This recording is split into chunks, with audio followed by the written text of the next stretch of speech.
Hello, my name is Clay. Welcome to Chop Chop Motors. This is episode 2 of Hot Rod Shop Class.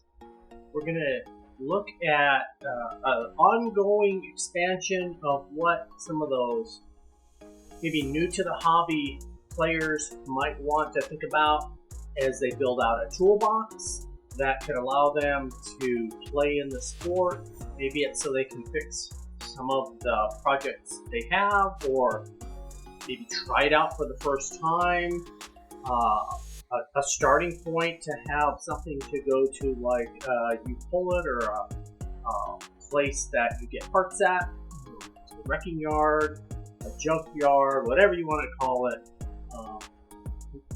You have to have some tools. So this series is a way to explore what tools to start to look for and maybe what to steer away from. Now these are all through my lens, so take them for what they're worth, and do your own research, figure out what works best for you, and we're gonna look at phase 2 or episode 2, and we're gonna explore some new items. Before we get started, in the last episode, I mentioned miscellaneous tool companies to look for. And I probably threw out 3 or 4.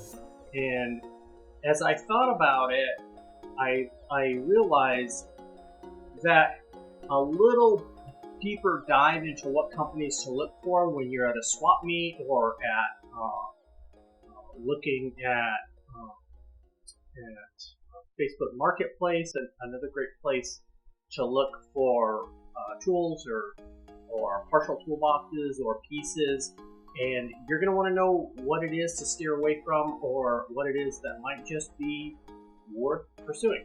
So up on the chalkboard, on the Orange Crush chalkboard behind me, are a list of maybe 20 different companies. So I will name them off a handful at a time. So we start at the top. We have Snap-on, Matco, Mac, Craftsman, and SK. Those are pretty well-known tools. You'll see a lot of them. Most people can relate to them as being tools that have been around and are of a certain level of quality.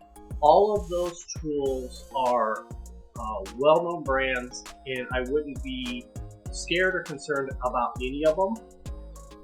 They're all, I believe, still in business, although Craftsman, while they're in business, a lot of their manufacturing has shifted to offshore. I don't know how that impacts the quality of their tools, but that's a data point for you to think about as you look at those companies. Okay, next grouping. We have Proto, New Britain, Industro, and I'll stop there for a second. So Proto, New Britain, and Industro. Proto's still in business. Industro, I don't believe is, and New Britain might be, but I haven't seen anything by them. Those 3 companies are very solid tool manufacturers. They've manufactured tools for a long time. They manufacture kind of all of these tools that we'll call hand tools. So sockets, wrenches, extensions, ratchets, they all played in that space. So you're liable to see those names bubble up on different kinds of tools. Proto is much like Snap-on in that they had extensive tools that they did. They did a lot of automotive tools. So you'll see specialty tools and really professional tools from Proto, and they're oftentimes a little pricier, and quite honestly, they're a bit nicer than some of these other kind of second-tier tool companies. After that, we have Williams, Blue Point, and Parex.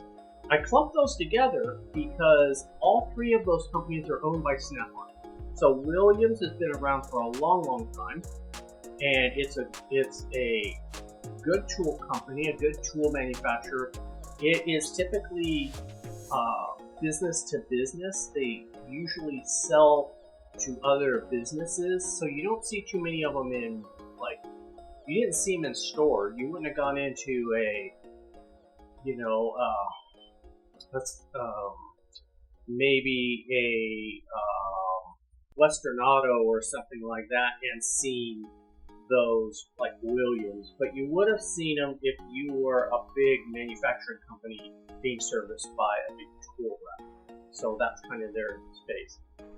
Blue Point and Parax were manufactured by Snap-on in an effort to grab a bit of the lower price point market. I've had both of those. Both of them have served me well, so I would not be scared of either of those as we look through this.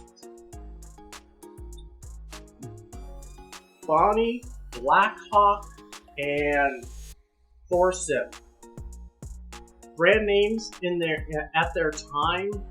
You don't see them around any. Well, Thorson you might still see. I'm not sure if they're still in business or not. They may have been consumed by a larger tool company, a conglomerate.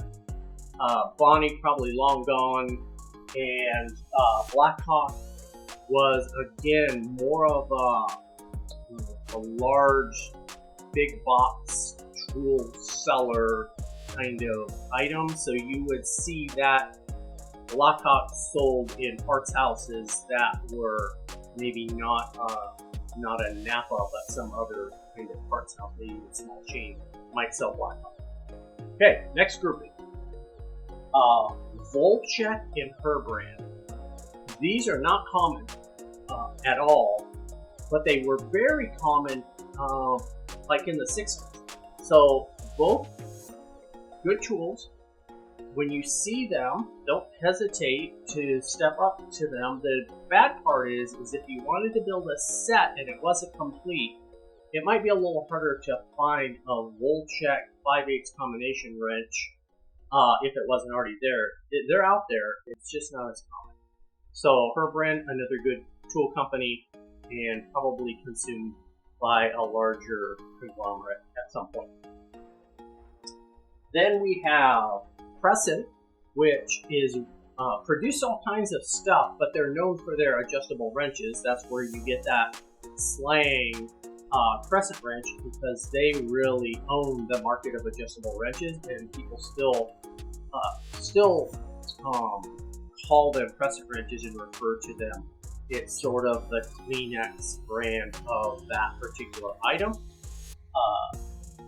East Coast and Plum are the last two. East Coast around quite a bit. Actually, you see it, and it seems to be a decent brand. And Plum, while you don't see them as much, they were a really good product. So, just to kind of level set, these are some names. If you keep a list and you're like, I don't know which kind is good, if you see these names, I wouldn't be scared of any of those. All made in USA, at least the window that I looked at, they're all still made in, or we're all made in USA. Quality's good, and they would serve you well. All right, let's look at what we're going to talk about today as far as adding to the 3 items we looked at last time.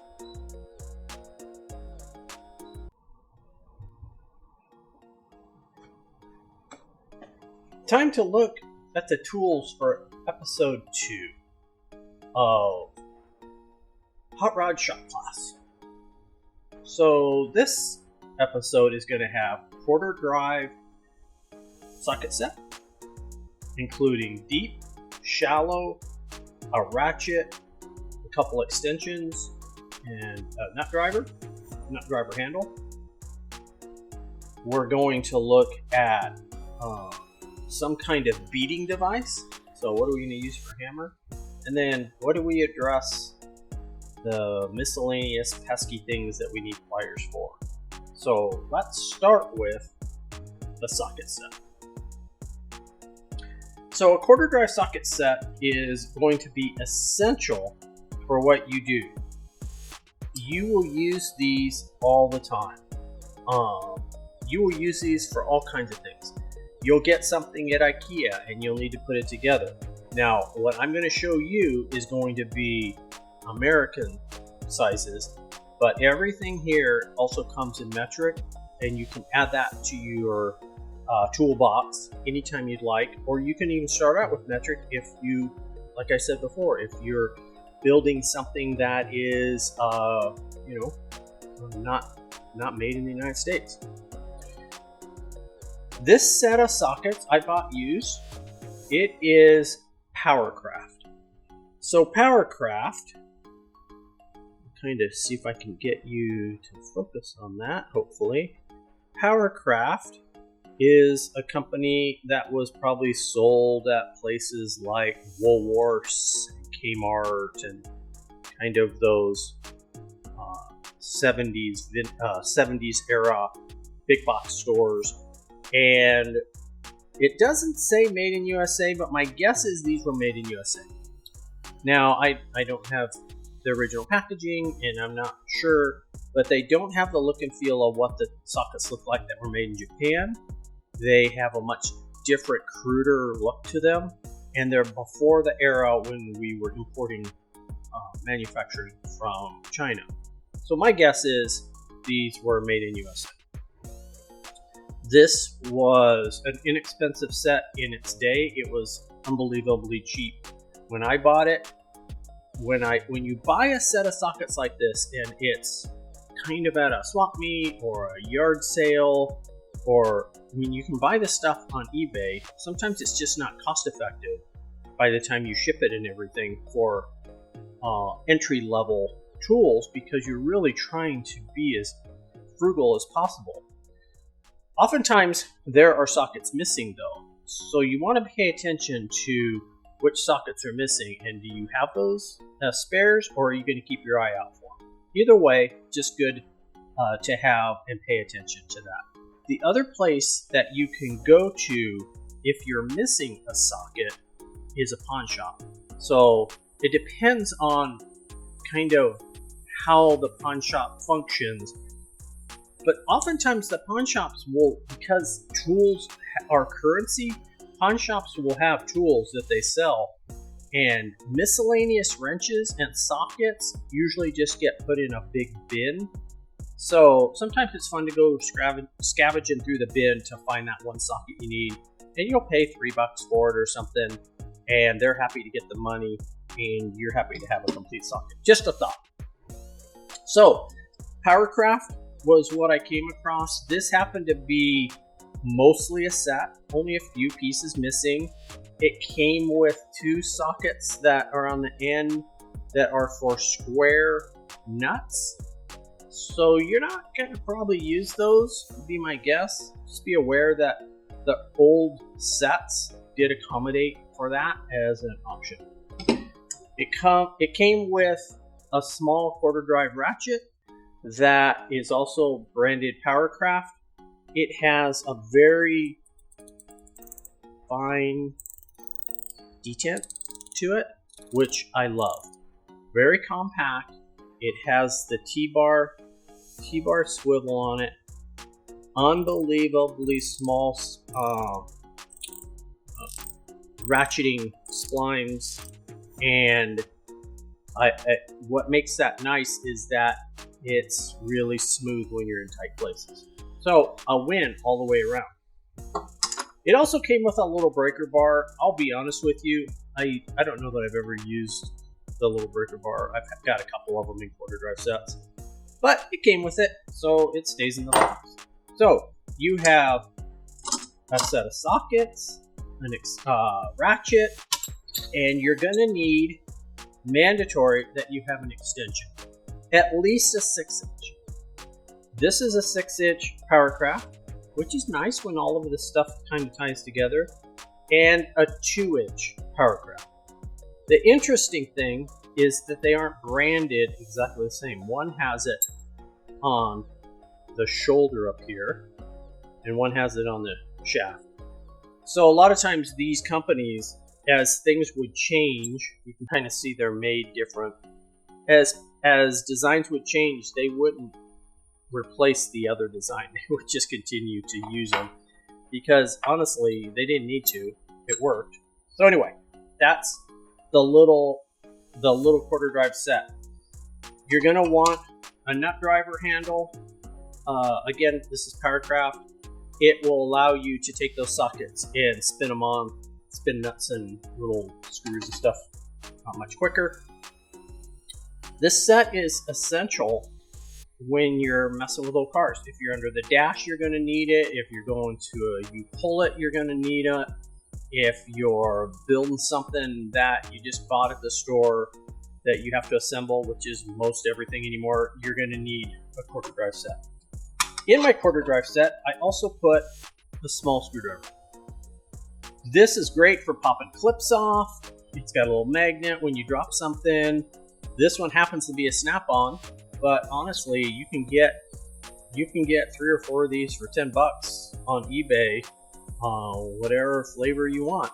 So this piece, while it's branded Snap-on, they're probably all made by the same company from this era, and they're all the same. I've got a slew of them. I use them all the time. I suggest you put one with your quarter drive set. It will serve you well. So you have all these miscellaneous tools floating around in your tool bag. We didn't talk about boxes last time. When it comes to your quarter drive set, I would get a box. I bought this box for like $2 at a swap meet.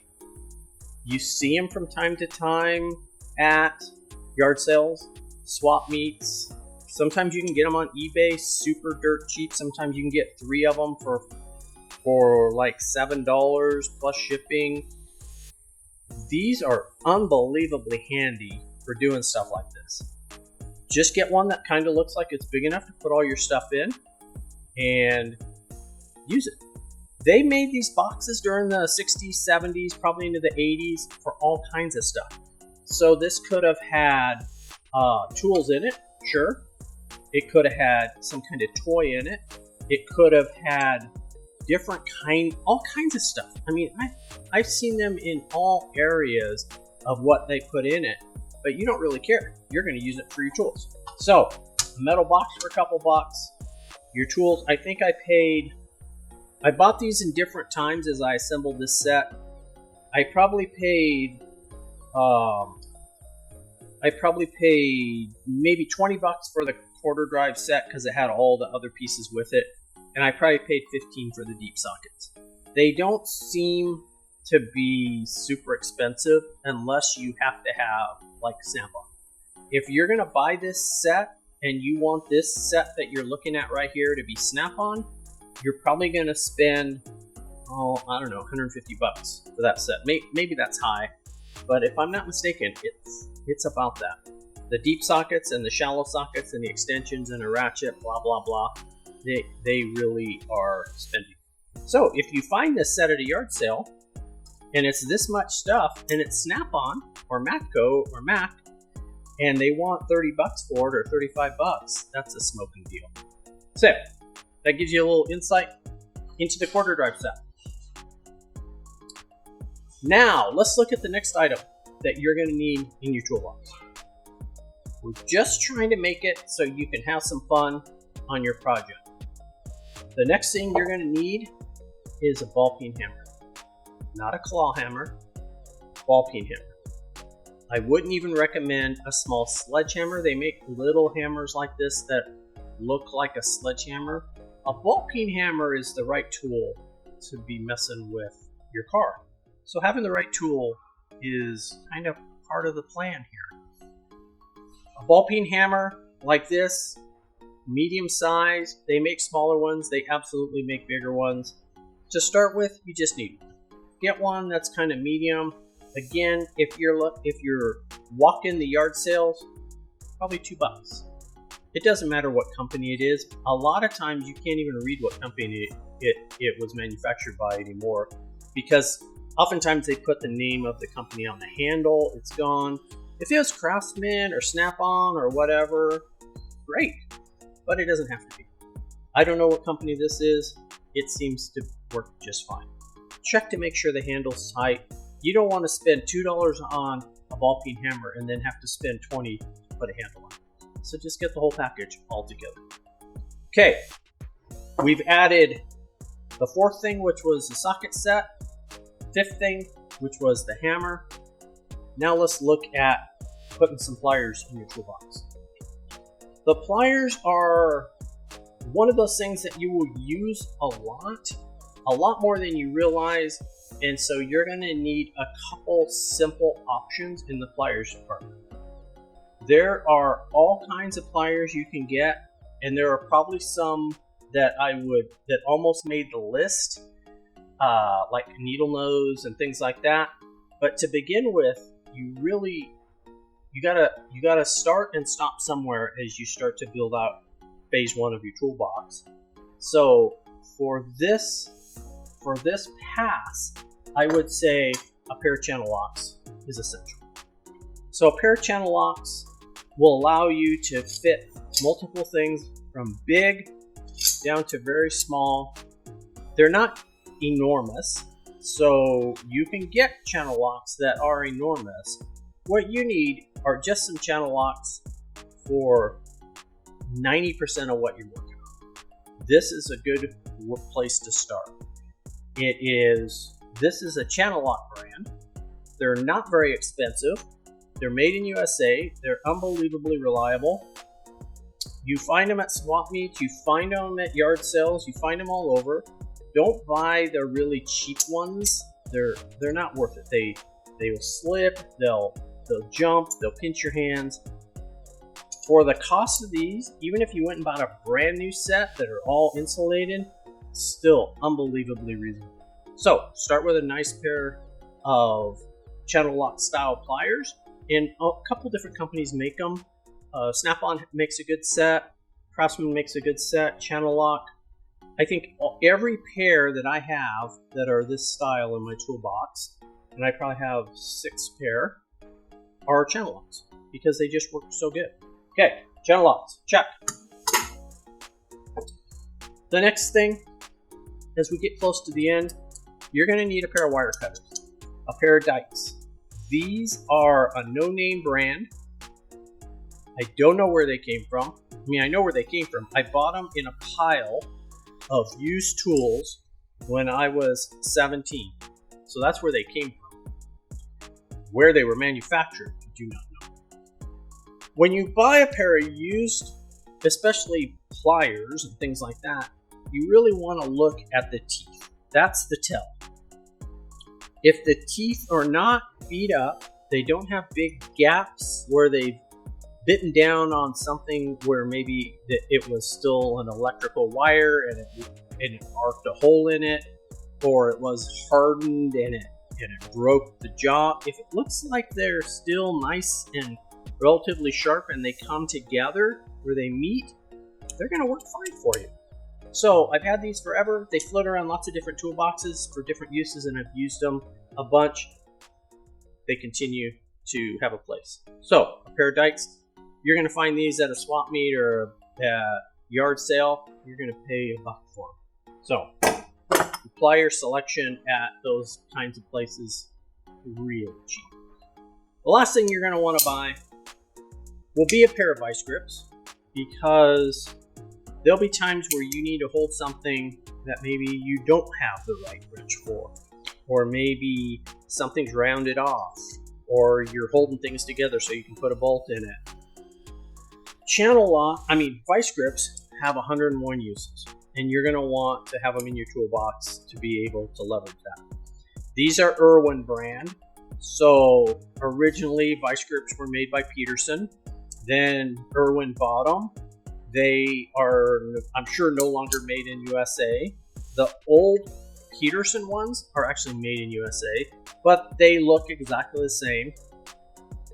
These look like they're 200 years old. They're not, but I found them at a scrap yard laying in the dirt. I paid $1 for them. I took them home. I cleaned them up. I wire brushed them. I got the bolt working, and I oiled it, and they work fine. They work just like they were supposed to. The jaws have a little bit of damage, but not bad. Not bad enough that they aren't usable, and they're perfect for the toolbox. They'll be in service for a long time. The weather is what ruins them, so all your tools you want to keep dry. If you keep them dry, keep them oiled, they will serve you a long time. Same when you buy a little ratchet like this, especially if you buy it at a yard sale or where it's neglected.